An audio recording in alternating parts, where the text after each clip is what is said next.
어제 이제 이준석 전 대표가 우리나라 사법부에 가처분 신청을 냈죠. 비상대책위원회 효력 정지 가처분 신청. 여기 이제 두 가지가 있습니다. 하나는 이 비상대책위원회가 구성이 될 때 절차가 잘못됐다라고 이제 이준석 쪽에서 따지는 거고, 또 하나는 그 비상대책위원회가 출범하기 위한 그 사전 조건인 그 내용, 이것도 잘못됐다. 그래서 이제 두 가지를 이제 딱 꼬집어서 이제 한 겁니다. 이 가처분 신청한 겁니다. 어제 오후 3시쯤에 서울 남부지법에서 신문 절차가 있었습니다. 지금 사진에서 보시는 이제 이준석 대표가 직접 나왔는데 한 1시간 정도 진행이 됐다고 그래요. 재판부는 원래는 이 신문이 있으면 그 당일날 결정을 내려줄 때가 많습니다. 그게 대부분입니다. 왜? 가처분 신청이라는 것은 급박하게 어떤 이 결정을 내려줘야 할 때가 많기 때문에 그러는 거지요.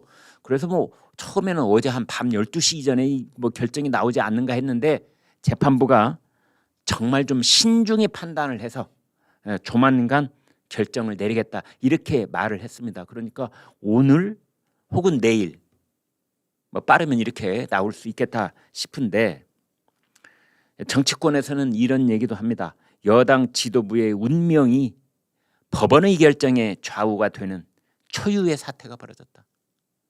그러니까 이 삼권 분립이라는 것은 입법부, 사법부, 행정부 이렇게 있는데, 입법부의 집권 여당의 그것도 지도부의 존폐 문제가 사법부에 의해서 결정되는 초유의 사태, 결정이 되는 건 맞습니까? 그것도 좀 애매한 부분이 있는데요. 먼저 이준석의 주장은 이렇습니다.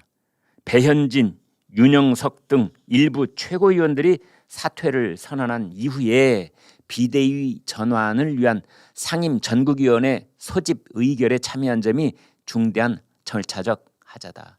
배현진, 윤영석 두 최고위원이 왜 나는 사퇴하겠습니다 얘기를 했지 않습니까? 그래놓고 이제 마지막 최고위원회에 참여를 한 거예요.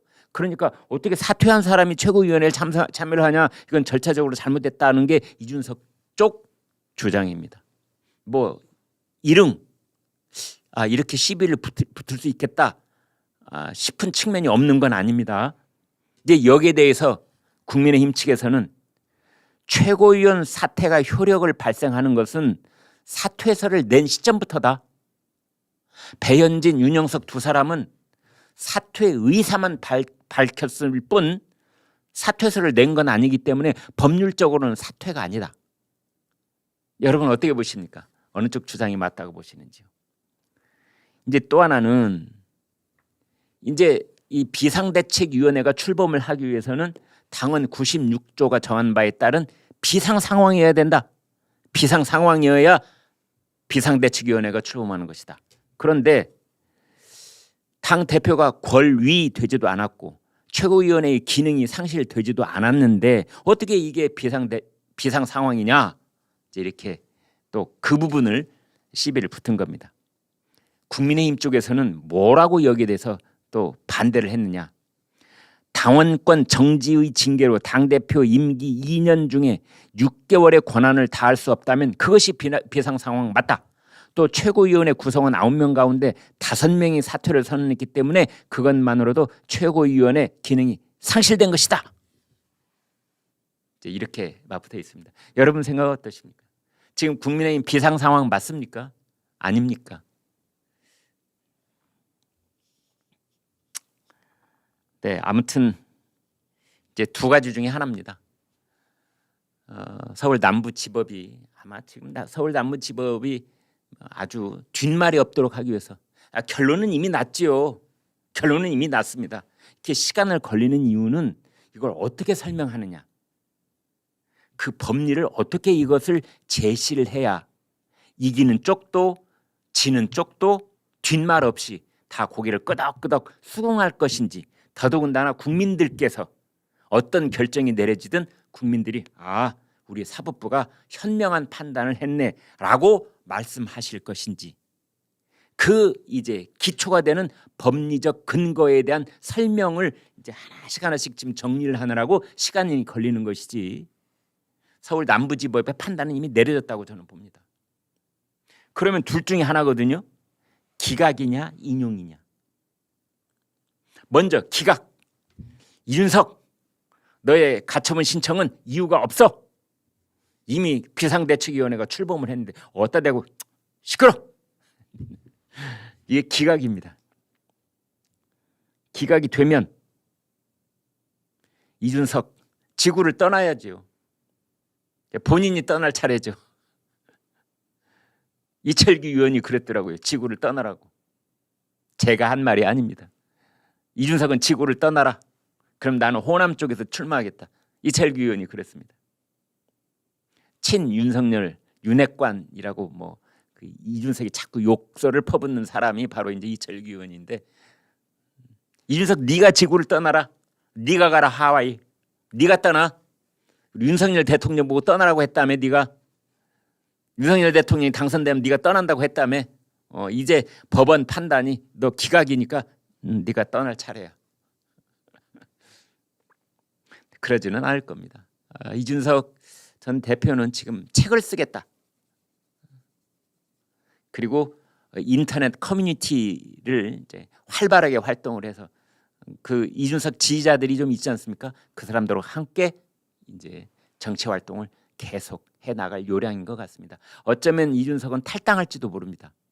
탈당을 하거나 뭐 새로운 창당까지는 아니어도 어떤 정치 결사체를 만들어서 끝까지 이제 더불어민주당이 국민의힘에 대해서 하는 것보다 몇 배 더 극악하게 날카롭게 국민의힘을 공격하고 윤석열 대통령을 공격하는 그러한 정치적 배반, 모반을 지금 구상하고 있을지 모른다. 만약 법원의 가처분 신청이 기각이 되면. 두 번째, 만약에, 저는 그럴 가능성은 거의 없다고 봅니다만, 그래도 뭐 사람이 하는 일이니만큼 만약에 법원이 인용을 하면, 그러니까 이준석 전 대표 당신의 가처분 신청이 일리 있어. 자, 국민의힘 비상대책위원회 지금 이 순간부터 효력 정지. 자, 이런 결정을 내리면 아주 극심한 혼란이 올 겁니다. 여러분 생각에는 어떤 일이 벌어질 것 같습니까? 일단 법원이 비상대책위원회를 효력을 정지하니까 그 순간부터 비상대책위원회가 와야 된다고 봐야 됩니까? 그걸 무조건 국민의힘이 100% 수용해야 되는 건지요? 아니면 좀 버틸 수 있는 여력이 있는 건지요? 일단 그 부분이 궁금하고요. 그다음에 비상대책위원회가 이제 와해가 돼서 비상대책위원장 자리에서 주호영 의원이 물러나면 국민의힘은 이 대표가 아무도 없는 겁니다. 아무도 없는 겁니다. 이준석은 당원권 정지 6개월. 이준석은 지금 당 대표로서의 직무를 할 수 없는 내년 1월 초까지. 자, 그러면 이준석도 아니고 주호영도 비대위원장에서 물러나면 여기도 아니고. 그럼 누굽니까? 누굽니까? 아, 권성동 원내대표. 그러면 권성동 원내대표가 당대표 직무대행이었는데 그때로 다시 바꾸오라 해서 가나? 권성동 원내대표는 당 직무대행을 이미 사퇴를 했습니다. 그러면 사퇴한 거, 사퇴해서 땅에 떨어진 거 다시 딱 포켓에 넣고, 그 과정이 매끄럽게 되겠습니까? 극도의 혼란이 빚어질 것으로. 제가 지금 말한 여러 가지 경우 중에 어느 한 길을 가더라도 이거는 뭐 아주 복잡한 일들이 엉키고 설키게 될 것이다, 이렇게 봅니다. 한편으로는 만약 국민의힘에 비대위를 해산하라, 효력이 정지된다, 이런 결정이 내려지면 생각보다 빨리 정계 개편의 움직임이 있을 가능성이 있습니다. 예를 들면 국민의힘을 발전적으로 해체를 한다든지 해서 새로운 정당을 만들고 정당 이름도 바꾸고, 그래서 정계 개편이 이번 기회에 잘 됐다. 뭐 이런 일이 벌어질지도 모른다라는 생각까지 하게 됩니다.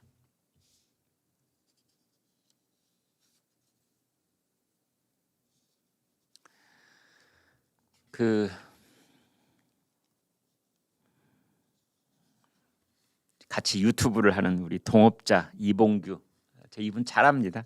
옛날에 TV 방송했을 때 단골로 출연도 했던 분인데, 어제 이제 그 이준석 전 대표를 1개월 동안 그 이제 수행을 했던 임세영 씨, 43살이던데요. 임세영 씨, 이준석보다는 6살 위입니다. 43살이면 임세영 씨가 이제 출연을 해서 잘생겼네요. 아주 안경 쓰셨고,